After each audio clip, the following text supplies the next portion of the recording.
So, Ray, thank you so much for making the time. Oh, I'm happy to be here and also to get to communicate with your audience. Well, we're all the better for it. And I know how very, very, very busy you are doing such good work in the world. So, it's a big deal that you took this time. I want to start at the beginning a little bit because it's an unbelievable journey. And I don't know if everybody knows that you made your first investment when you were 12 and then you started this incredible business in your apartment in New York City. Can you tell us a little bit about that beginning? Well, I was a kid. My dad was a jazz musician. My mom was a stay-at-home mom. I at 12 caddied, earned $6 a bag. The stock market was hot at the time. I first stock I bought was the only reason I bought it was the only company I heard of that was selling for less than $5 a share. And figured I could buy more shares because it was cheaper. That way, if it went up, I'd make more money. That was my whole criteria. I didn't know what I was doing.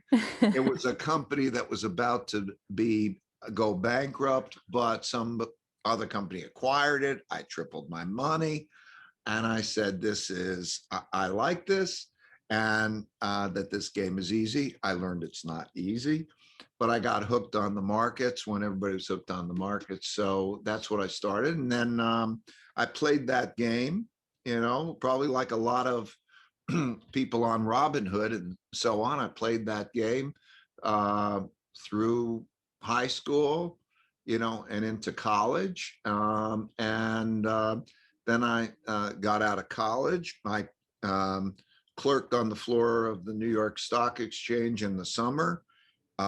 Big things were always happening. There was a devaluation of the dollar and inflation and gold and all those things. And it was all exciting and interesting. I went to, got an MBA, and then started on Wall Street um, trading commodities because I liked commodities because they would give low margin requirements. That meant you put a little bit of money up, and if you were right, you make more money. And I figured, well, since I was planning on being right, I'll try that.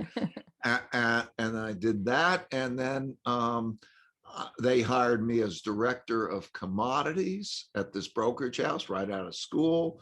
And that was the year of the oil shock, and the commodity markets went up and the stock markets went down. And anyway, a long story short, that was in 73. In 1975, I started my company. I say the company, I didn't even think of it as a company.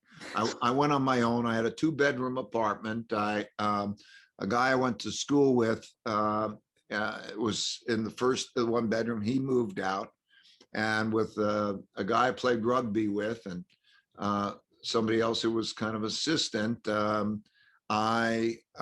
people would institutional clients at my former job would give pay for advice, and so I started Bridgewater then, and then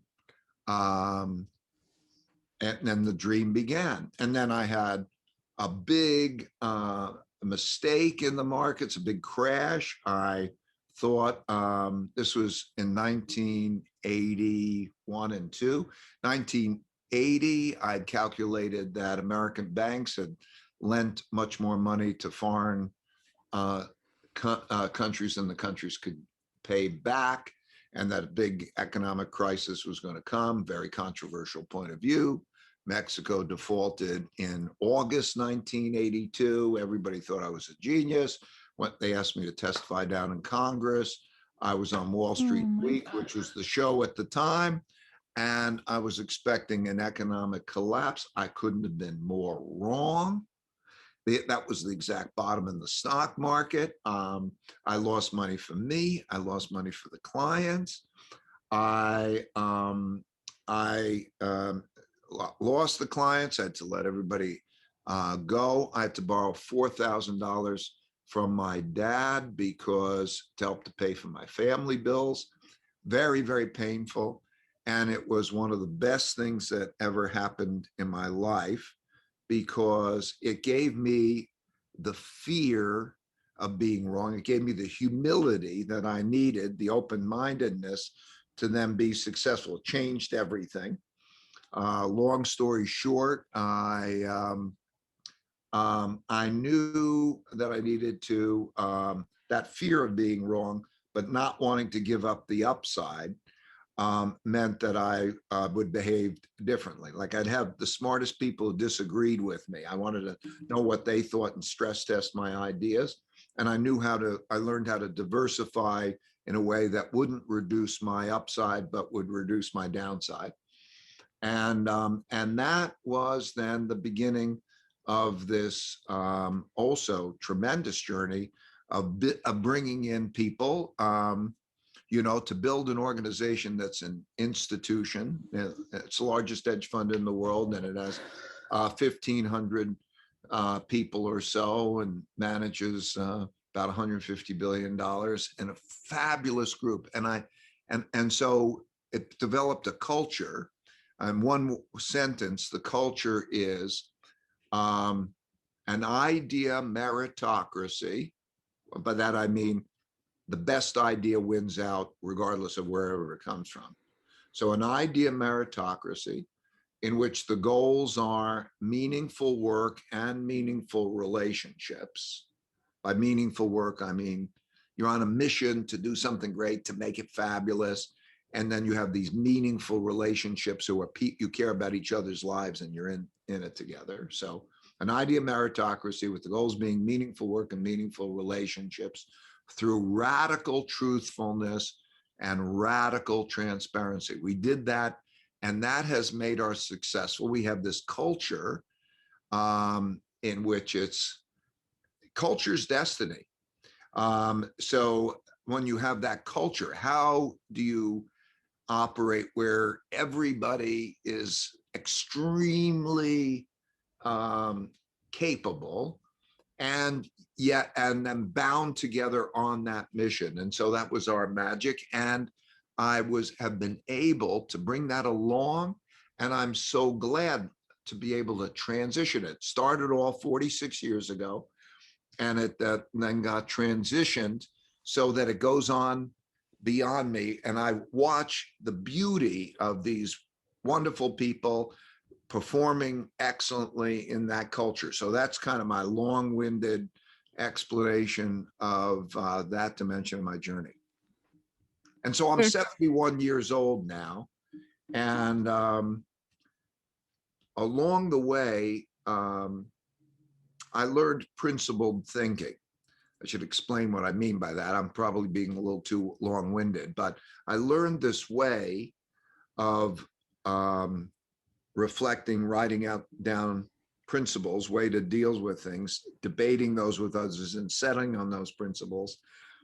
And that way of operating, and those is where I want to pass it along. And so, because it's been such a blessing for me and for others, and anybody can be successful doing this. And I just wanted to pass it along because I'm at 71 and that's what I want to do. I mean, it's literally like I'm trying to put words to what it feels like to receive not just the story, but you personally telling this story. And it's like watching Van Gogh paint Starry, Starry Night. It's like listening to Walt Disney talk about this idea that's then literally like a world. It's amazing. It's absolutely amazing. And it's not just amazing, the vastness and how many lives are involved and the wealth that's created and the ideas and the way that you've framed things and understood things and what you've pulled out of things. It's also just you. Like it's kind of a marvel to like listen to it. But I'm a very ordinary person who learned a way of being that anybody can learn. And we can get into that. I hope we'll get into that. We will. it's how to think beyond yourself with freedom and then other things. So I am anything but unique. So when you say those things, it's just, you know, I lived in this wonderful country, and then I found an approach that helped me. Yeah. Well, it's because, the door to the mystical, it's right here. It's a breath away. It's a meditation away. It's a thought away. And that is right. It's like we've been taught in school some interesting things that possibly keep us from actually seeing how easy it actually can be. That is so right. It's exactly almost the opposite of what we've been taught in school. For example,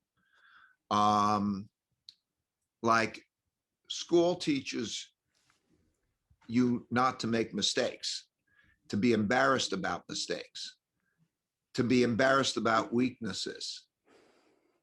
Okay, but most learning comes from making mistakes and then and reflecting on the mistakes and say, I don't want to do that thing again.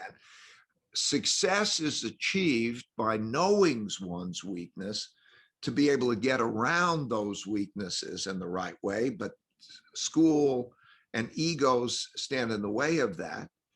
And whatever success I've had in my life, and the smartest people I know have had in their lives, has come more as a result of knowing how to deal with their not knowing than anything they know. And school doesn't teach you that. It teaches the opposite. It teaches following, remember, and then if you follow and you remembered and you did instructions well and you succeeded, you are smart. Not, and it doesn't teach you to even look inside yourself and say, what do you want? Exactly. And then figure out how to go get it. Yeah. So Exactly. school and that whole perfection thing is a problem. It's a big problem. I heard Wayne Gretzky and Sir Ken Robinson speak in LA a couple of years ago. I went to have dinner with them, and Sir Ken Robinson was saying, education is such a problem because it kills creativity. And Wayne Gretzky said that when he used to play hockey, he never listened to his coach. He would take a pen and a piece of paper and he would watch a game and just draw on the paper where the puck was and then look at that. And then the coach would call a play and he just wouldn't listen. He'd just keep going to where he knew that puck was going to go. And he said, my parents told me, go outside and look at those street lights. You don't come back in the house till those street lights go on. And so he said, we have to cultivate being messy and thinking out of the box. And what I love about you is that you've gone into the matrix and pulled out the most fundamental things that you are now teaching, that you've learned about critical thinking and imagination and understanding the way that we can actually find answers. And it's so big. It's so awesome. So I want to talk about principles for success and principled thinking. And this is like a huge part of your life's work. But right before we go into it, I want to say something about what you just said, which I think is the linchpin that holds everybody back on my show from doing what they want. All my listeners is they want to get it right. There's so much shame. If I don't get the ROI, if I don't nail it, if I don't land it, how could I make something mediocre? How could I make something messy? It's so ingrained. It's so ingrained. And I don't know, how do you give people the wings and the freedom to just unleash and allow yourself to make mistakes when you're so wired to feel shame around that? Well, I think, first of all, they intellectually have to get it, and then they have to emotionally experience it, because, there are two brains in ours. There's the intellectual logical brain, and then there's the subliminal emotional brain, and both have to sort of get comfortable with that. So intellectually, I think it's logical. They should understand that most learning comes from making mistakes. If you don't make a mistake, you're probably doing it right. and and then you get an ego kick or something, but you're not going to learn something. So almost everything comes from that.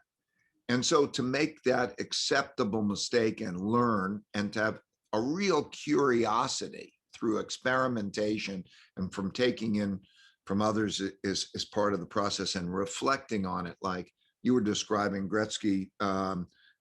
He found his way. So if you go there, experience and learn it, that's one thing.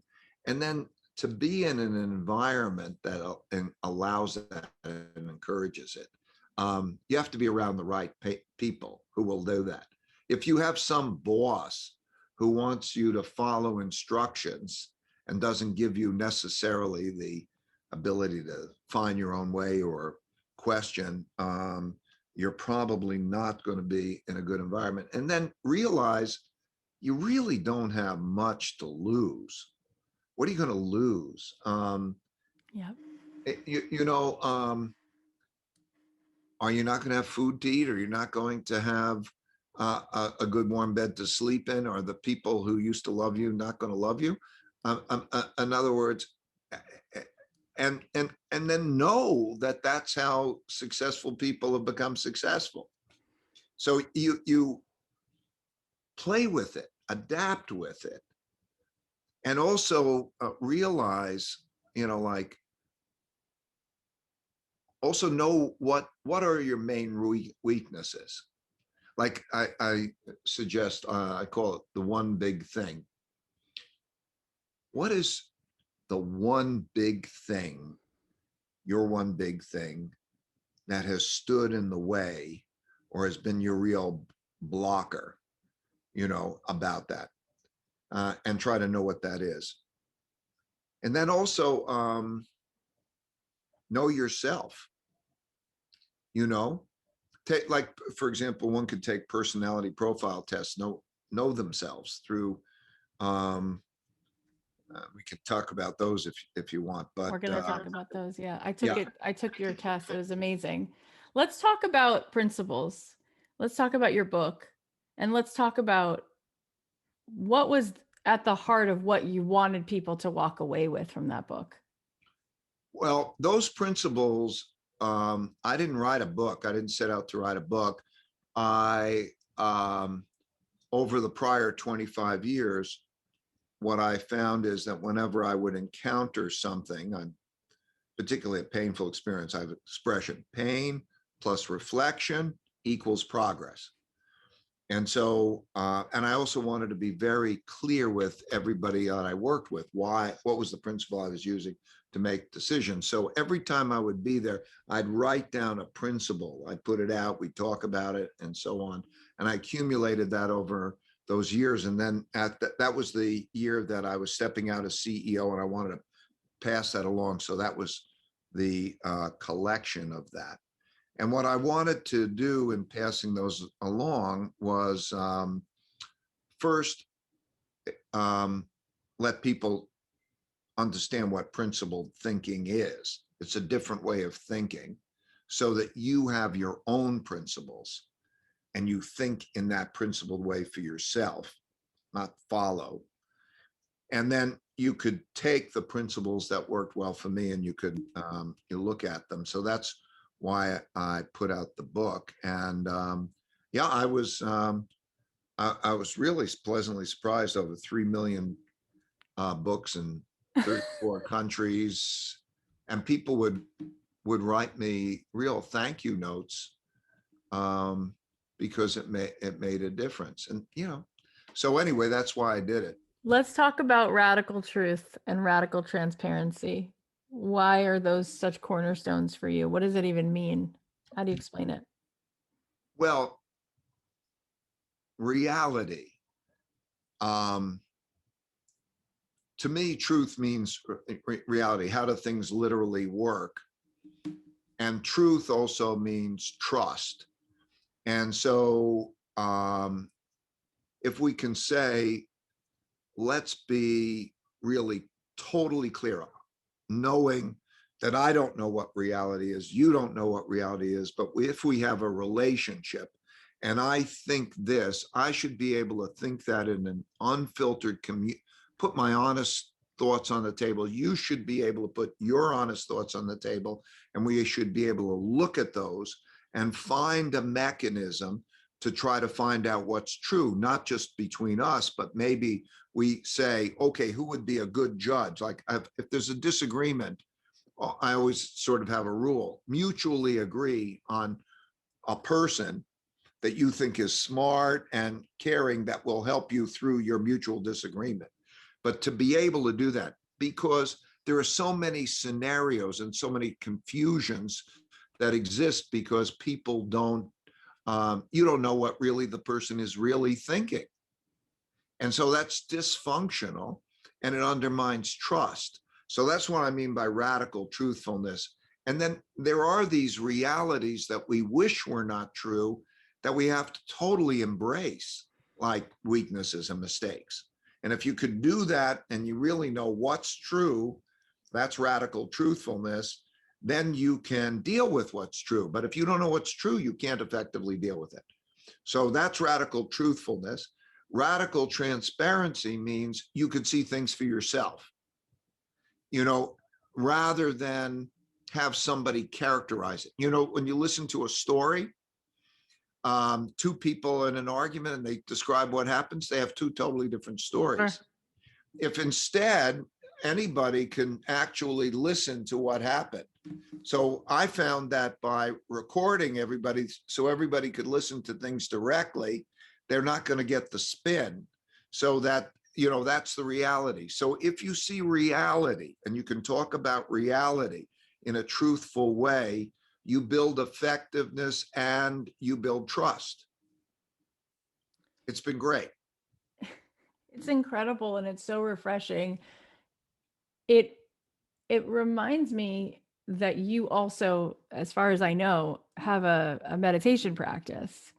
And the reason I bring it up is because in order to have the willingness to call everything to the table, we need to be integrated. We need to, again, remove the shame of welcoming parts of ourselves to the table. And every time you go back to something, you're not dealing with this barrier of your ego and shame. And it's so incredible to witness and listen to. It just makes everyone feel so relaxed and at ease because this ego thing is not in the way. And that really is what's in the way for everyone. That's why they can't make a mistake. That's why they can't tell the truth.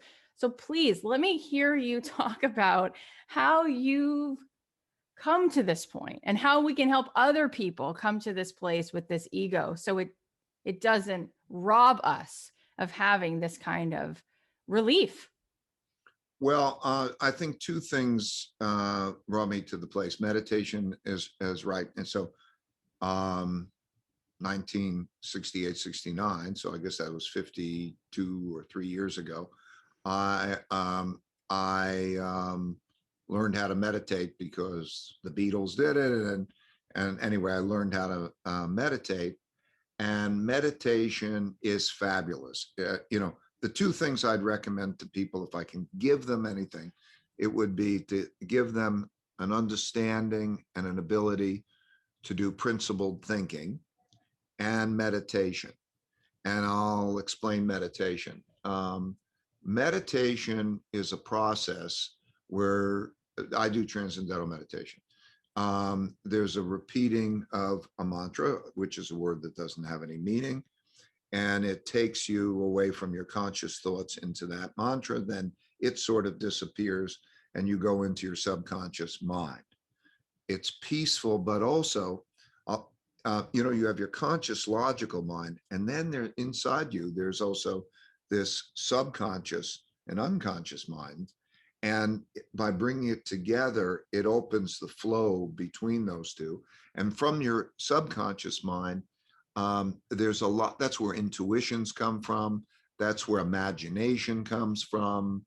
So it gives one an equanimity, a calmness to accept the things that exist. It's helpful that way, but it also gives one that creativity, that imagination. It's like when you're taking, if you want to be creative, rather than working, I'm going to be creative. It's almost like you go take a hot shower and the ideas come to you and you want to grab them. And so that's what it brings.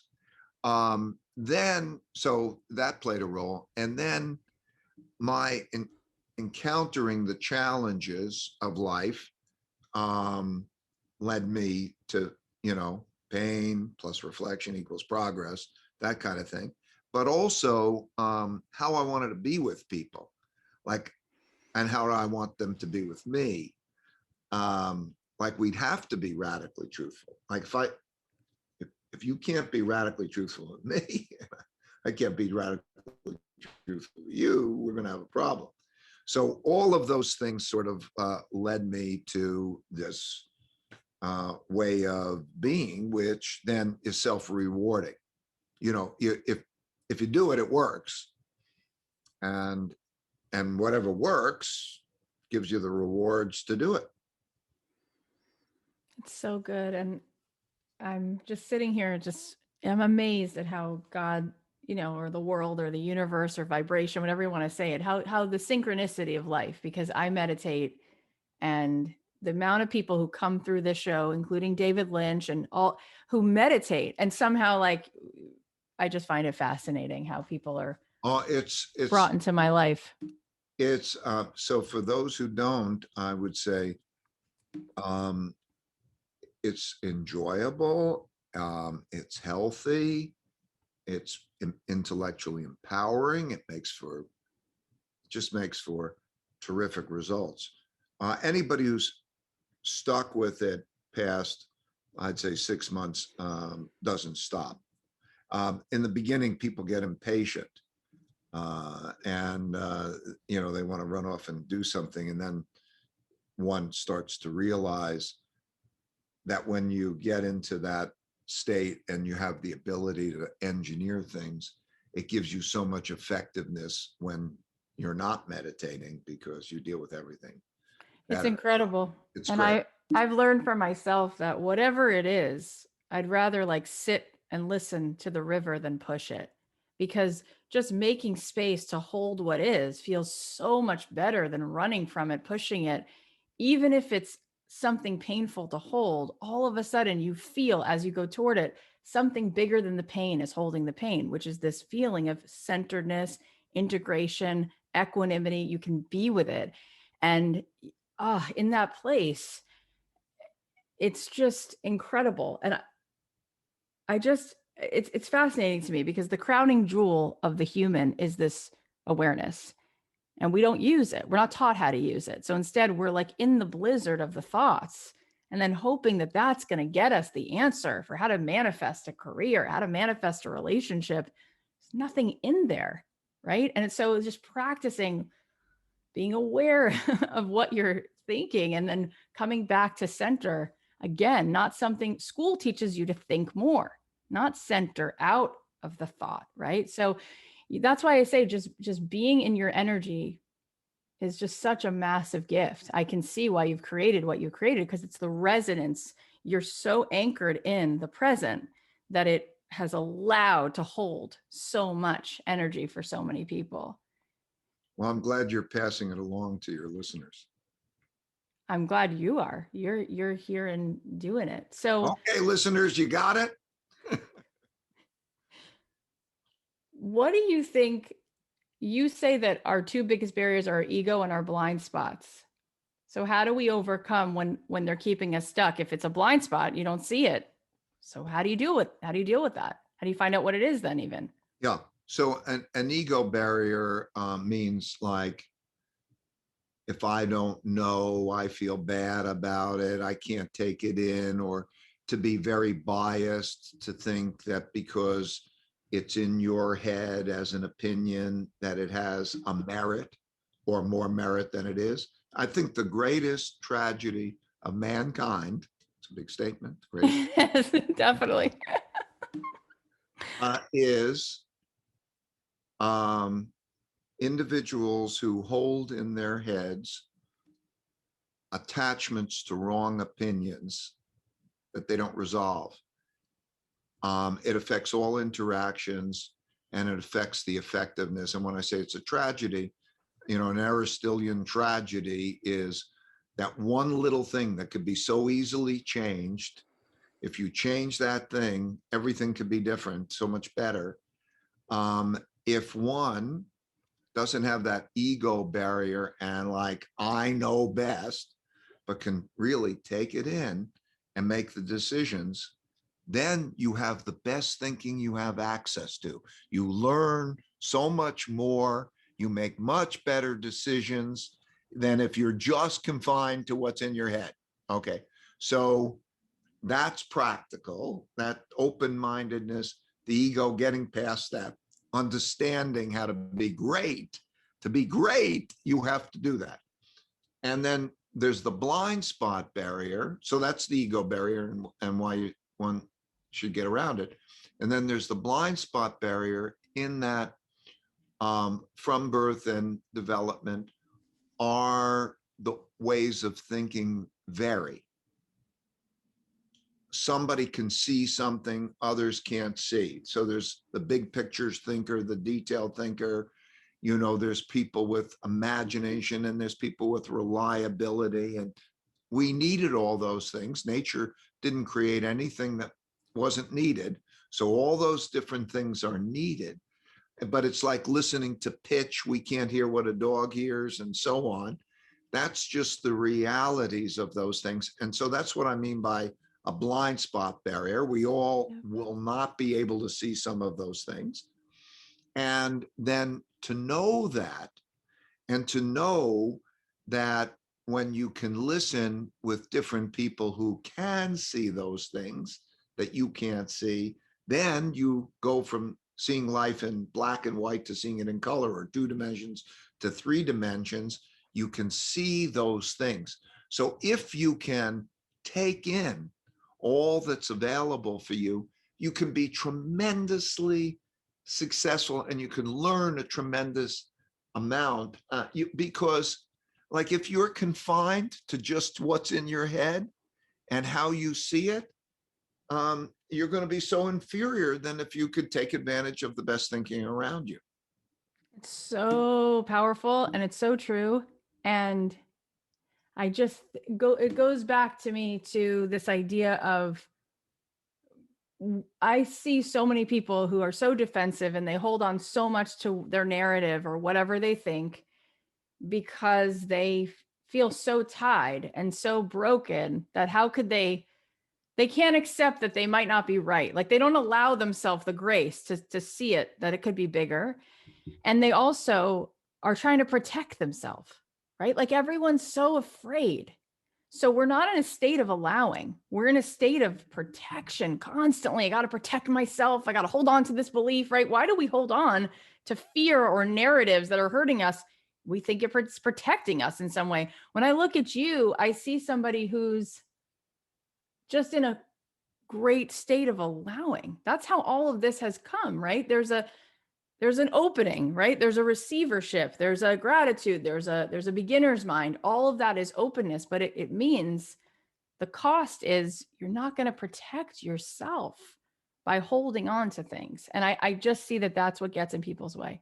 Yeah, so I think if I was to speak to people to try to help them along, the first thing you would say is, supposing you had a process that allowed you to find out what's true, whether you're right or wrong, would you want that process? Right. Okay. So now you could know, like push a button or something and it'll correct me. Would you want that process? Okay. Now, usually you could sort of get people to say, okay, I'd want that process.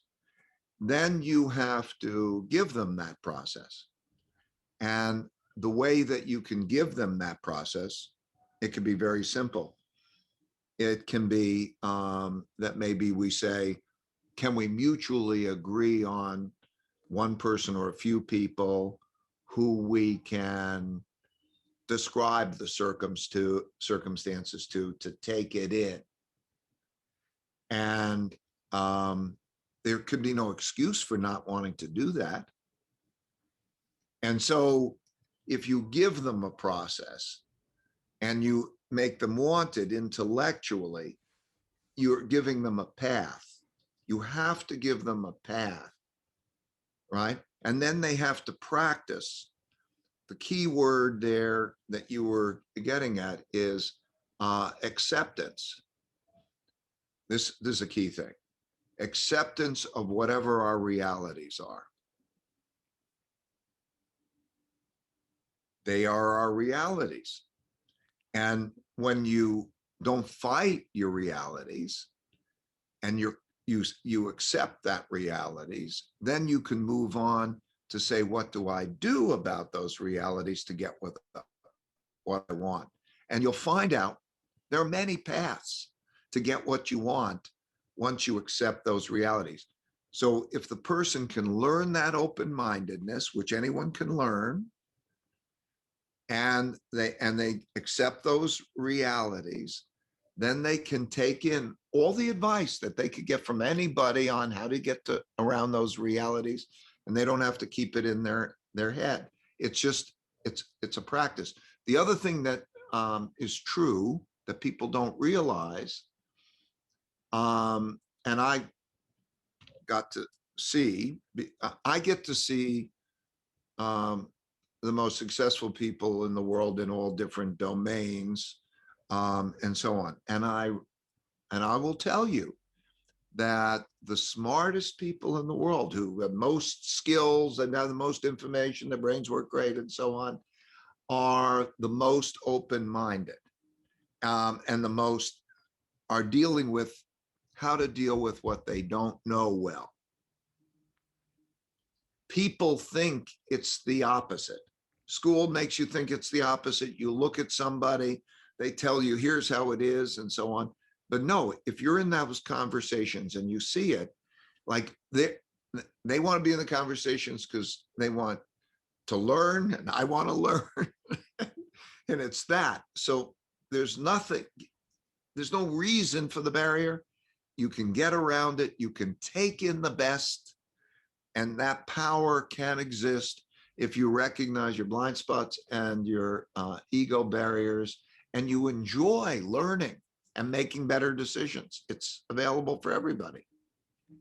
So much of what you say has so much of a bearing on your relationships, clearly. And you talked about the culture that you were so helpful and instrumental in creating at Bridgewater. How much of business do you think is relationships, and how much do you think it's math or a product or a thing? Well, there are all different kinds of relationships. I worry about the type of relationships which are political, allies and enemies, not open within organizations. That's a relationship, but that's not a good relationship. Versus the radical truthfulness, radical transparency, what is truth and how do we together get at that? That's a different kind of relationship. I think most of the relationships are more the sort that are, suboptimal, which is internal political politics within the organization, not talking about what's true, all of that. I think that's the biggest problem. Then what you're paying your attention to, is it logical? And you ask about, it could be math to try to define the facts. It could be legal, it could be history, it could be whatever the profession is, artistic, but you still have to understand how reality works, whatever that may be. Maybe math matters, maybe history matters, maybe artistic matters, maybe skills, architectural skills, or whatever it is that is necessary. Skills of that sort matter, and perspective, of course, matters. But the best way to get at the right answer is always by being radically open-minded, and working through a system that's designed to get at the best answer, not without the politics and all the even the sensitivities about mistakes and weaknesses. Yep. Speaking about radical transparency, really knowing yourself is something that you've talked about a few times already. And I took your self-assessment test over the last couple days, and I was really intrigued. There's so much to it. It's really in depth. Why did you want to create a self-assessment tool, and what are you hoping people do with that information? Well, about 25 years ago, I started my company 46 years ago, and about 25 years ago, it was just so obvious that people's ways of thinking were very, very different. And then I started to see some of the personality tests, Myers-Briggs, and then there's the Big Five and Team Dimensions and Workplace Inventory. I found all of those tests. I remember giving Myers-Briggs to 150 managers of mine, and then I got the readings back and I read them, and I said to myself, I don't really believe, I never could imagine that people thought like this. All ways of thinking that I had never imagined that anyone actually thought that way.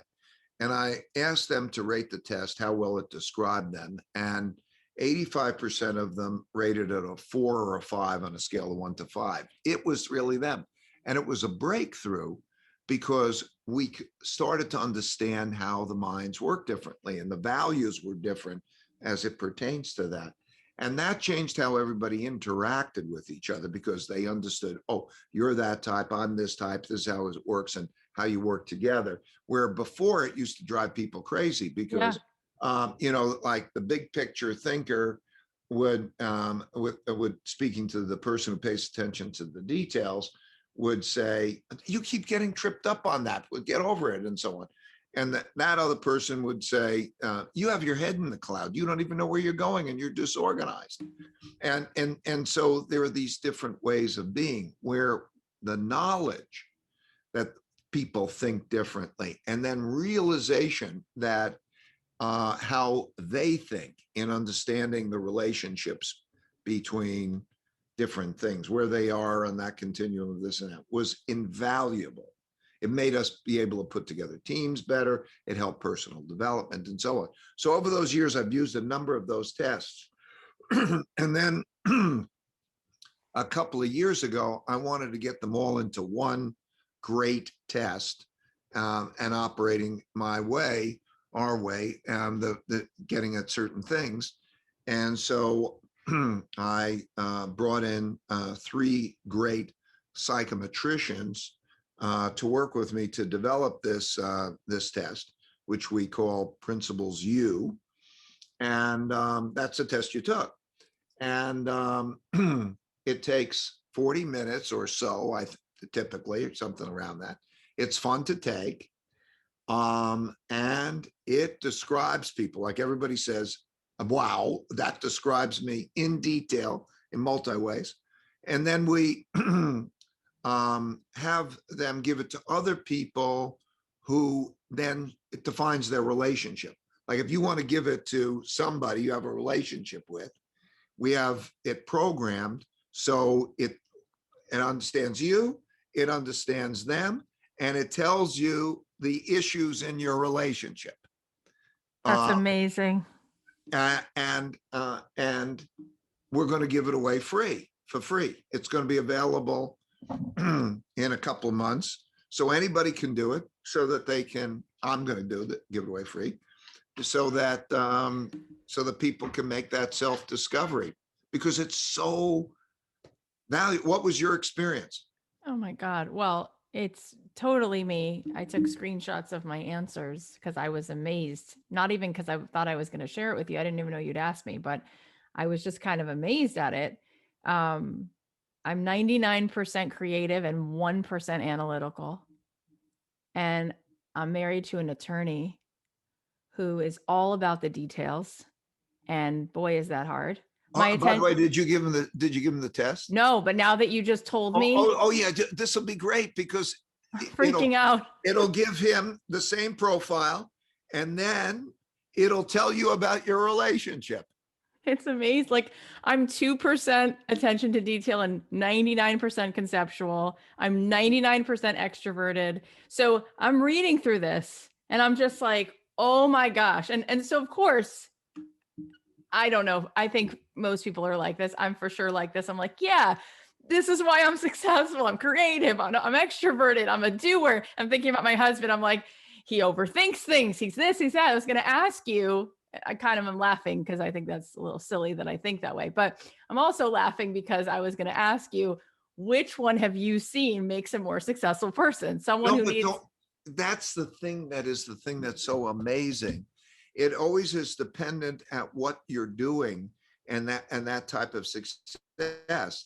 And then you'll start to realize that that 90% is missing whatever that 1% little thing is, and that 1% you damn well better get in order to be totally successful, oh my God. because you need that other piece. And if you and him can understand what the strengths and weaknesses are so that you can cover each other, then then you're going to be more successful, because the one way prohibits the other way. You just saved my whole marriage. No, but that's amazing. That's amazing that you, But no, but it'll be true. Have him take the other, take the principles you test, and then put it together and then look at it. Okay. And then understand and accept. It's just a different path that lends itself to a different kind of strength. For example, lawyer, maybe it really is very important that he has precision. And it may not be your creativity and that kind of thing. Like, okay, he needs to make sure he gets that all lined up and right, perhaps, and have that, this is not, abstract painting that he's doing.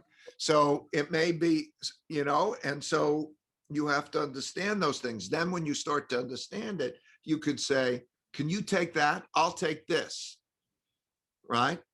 Like all that stuff that you don't like to do, he might like to do.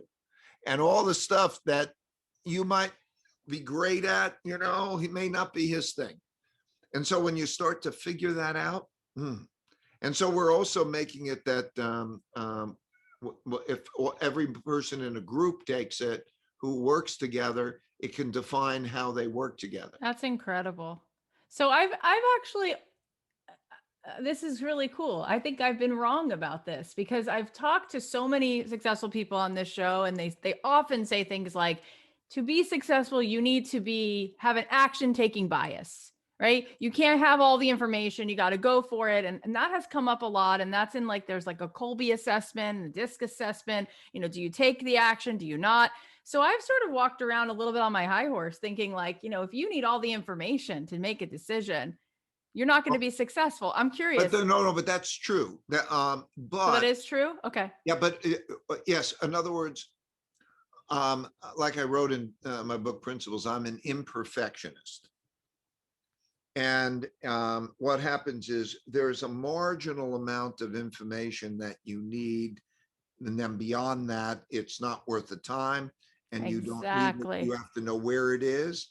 And you have to know how to weigh big things against small things, generally speaking. However, it may be in his role for you, and I don't know him, but that he might be able to catch the things that you might miss. Totally. So you might be the one who says, okay, here it is, and you'll move quick and whatever, and then you're moving quick and all of there, and you say that's the right thing.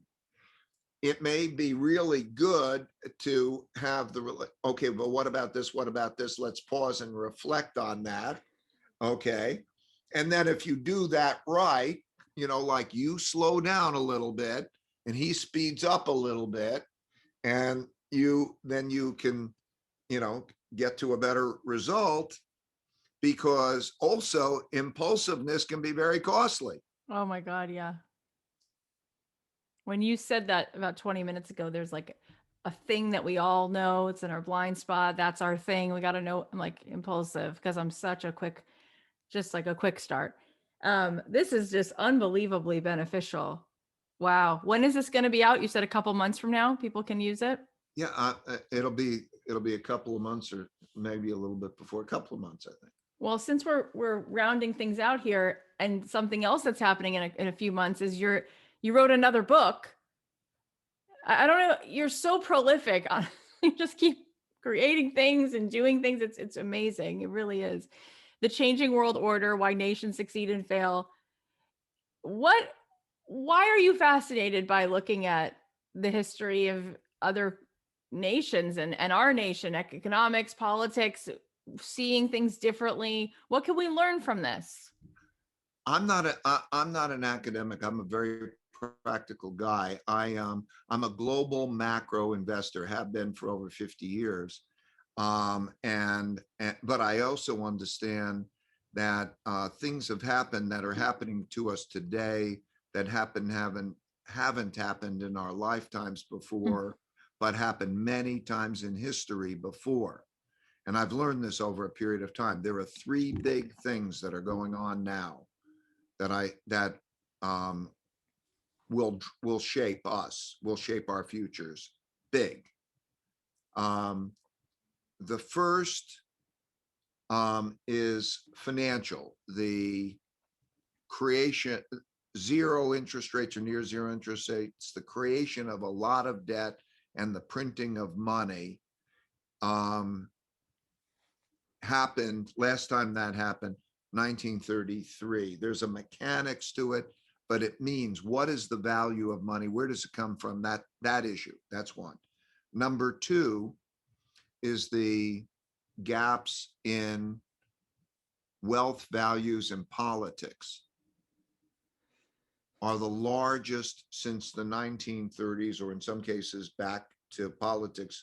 You have to go back before 1900 to see the gaps being so large, which means that literally, there's almost like you want to kill, the population wants to kill each other. And that has created civil wars and revolutions.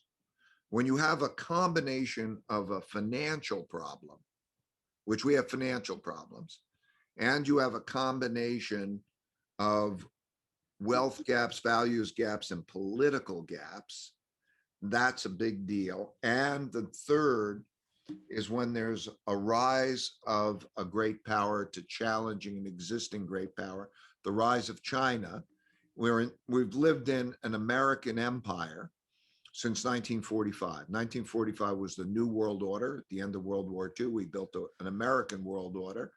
The United States now is in relative decline in a number of ways, but more importantly, there's a rising power that creates a competition. And so we have trade wars, technology wars, capital wars, and you could have geopolitical wars. And so when you have those three together, the last time that happened was the 30s. And so we have those things. And then we have this stress test of COVID.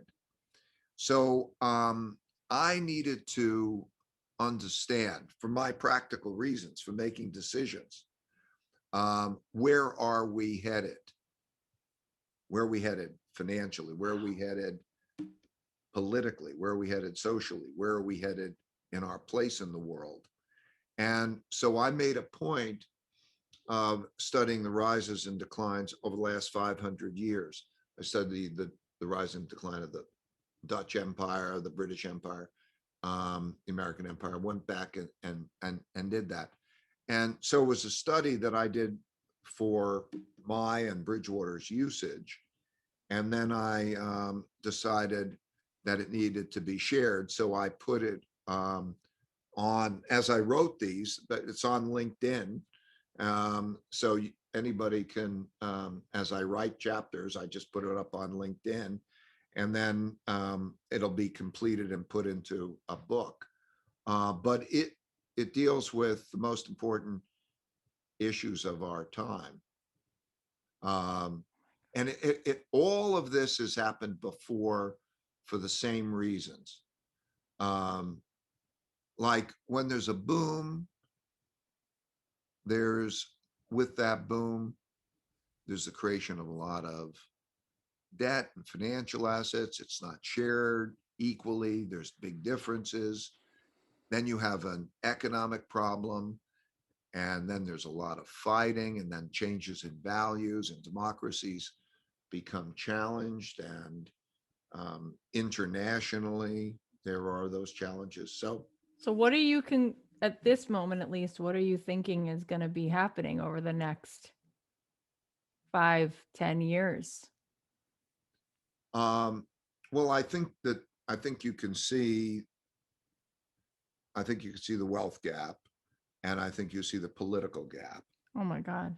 Crazy. So, um, and I, there's what I want to happen, which is that there's a bipartisan approach that's also smart decision making to deal with our big challenges.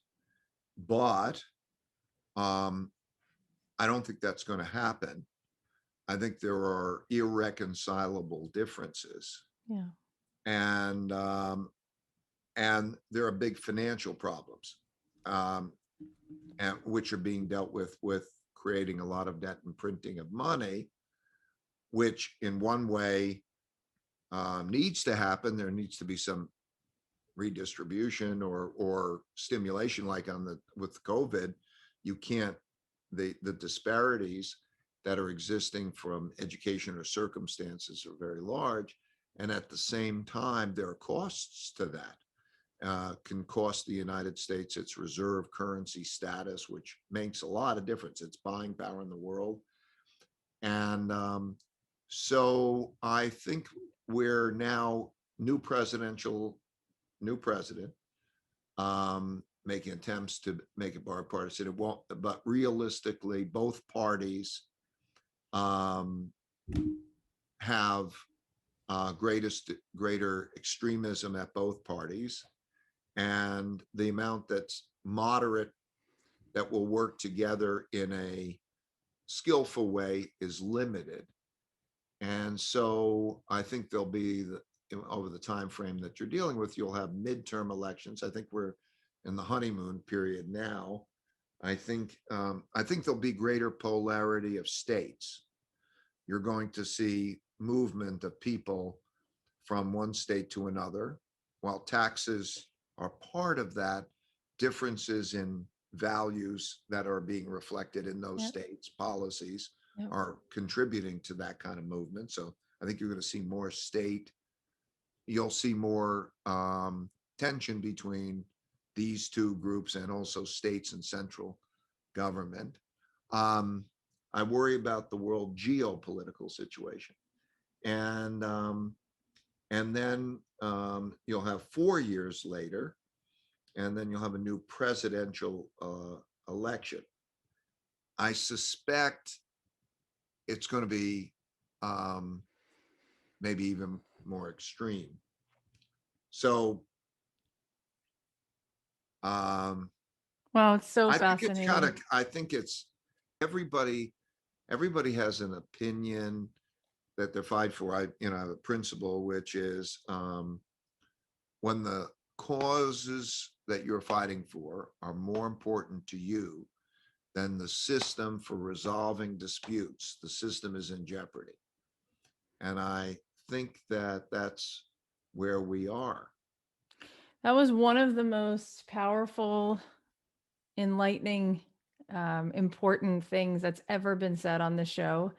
Thank you so much for having the genuine interest in helping this world and going and doing that work.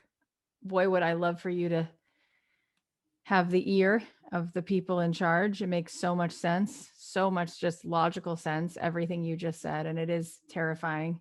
Um, so I can't thank you enough. I Well, just feel like I was in a master class for an hour. well, we do talk, but it's so interesting. Politics stands in the way of logical, good decision making. Yeah, it's absolutely so critical. And this week happens to be a Jewish holiday called Purim, and I'm Jewish. And every single story my grandparents ever told me starts with what you just said. Like it was crazy financial distress, upheaval. Next thing you know, all our children are thrown, you know what I mean? Like it's like when I Yes, terrifying. know those stories. I know them too well.